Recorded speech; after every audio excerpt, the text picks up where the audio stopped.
Hi, this is Garrett with More Machine Tools. I'm here working on a Delem DA53T control. This is one of the configurable options on our machines that help you meet your bending needs. I'd like to show you how to draw on a product here, so we'll go into your product screen, go to New, Product, and we'll pick an easy name like 90 degree. We'll pick a thickness of 0.1 inches. We'll choose mild steel as our material and a bending length of 12 inches. I'd like dimensions to be calculated based on outer, so we'll do that, and we'll allow the machine to do most of the thinking for us. So we'll hit accept, and you'll just tap in the direction that you want a flange to go. So I'll tap there and enter 2.5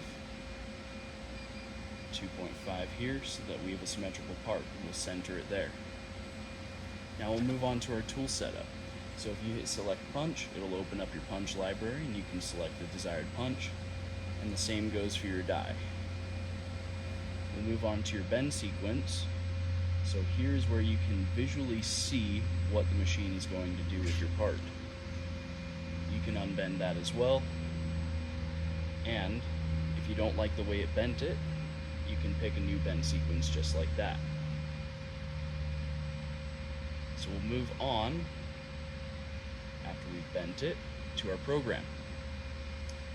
Now these are standard parameters that the machine is using. This is what it has used to calculate how it's going to bend your product. So all of these look good to me. We'll move on to our auto screen.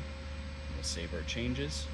Now if we green light our machine, it'll move to the position to make that bend.